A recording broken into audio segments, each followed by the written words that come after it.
તો નમસ્કાર મિત્રો, ગુજરાતી અપડેટ યુટ્યુબ ચેનલમાં આપ સૌનું હાર્દિક સ્વાગત છે।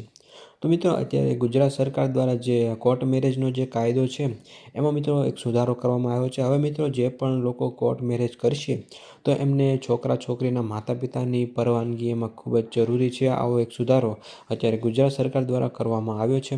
તો મિત્રો, આ કાયદાને લઈને મેહુલ બોગરાએ પોતાની શું પ્રતિક્રિયા આપી તે ચાલો વિડીયોમાં આપણે જોઈએ। ભોળા મા બાપને ફોસલાવી અને એમની પાસેથી વોટ બેંક પડાવવા માટેનો આ પોલિટિકલ પ્રોપોગન્ડા છે કોર્ટ મેરેજનો નવો કાયદો હાલ ગુજરાતમાં ચર્ચાનો વિષય છે। પરંતુ ટૂંકમાં કહું તો ગુજરાતના ભોળા મા બાપને ગુમરાહ કરવાનું આ ગુજરાત સરકારનું નવું ગતકડું છે। એનાથી વિશેષ કંઈ નથી, કારણ કે અહીં એ લગ્ન અંગેના નહીં પરંતુ લગ્ન નોંધણી અંગેના નિયમોમાં ફેરફાર થયો છે। આનો સીધો સાદો મતલબ શું થાય? 21+ નો કોઈ પણ છોકરો હોય, 18+ ની કોઈ પણ છોકરી હોય, એ અગ્નિની સાક્ષીએ ફેરા ફરે એટલે એ જ મુમેન્ટે પતિ પત્ની થઈ જાય છે।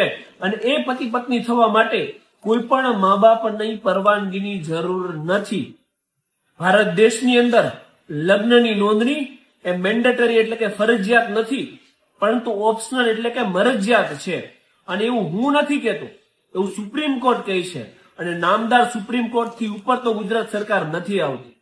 આ માત્ર ને માત્ર ભોળા મા બાપને ફોસલાવી અને એમની પાસેથી વોટ બેંક પડાવવા માટેનો આ પોલિટિકલ પ્રોપોગન્ડા છે, એનાથી વિશેષ કંઈ નથી। અને ગુજરાત સરકારને પણ એક વિનંતી છે કે ગુજરાતનો યુવાન લગ્ન કઈ રીતે કરશે એ વિશે વિચારવાને બદલે ગુજરાતનો એક શિક્ષિત યુવાન એને રોજગાર અને નોકરી કઈ રીતે મળશે એ વિશે વિચારવું જોઈએ। અને રહી વાત છોકરીની, તો એને કિસ્મતમાં જે હશે એ એમને મળી જશે।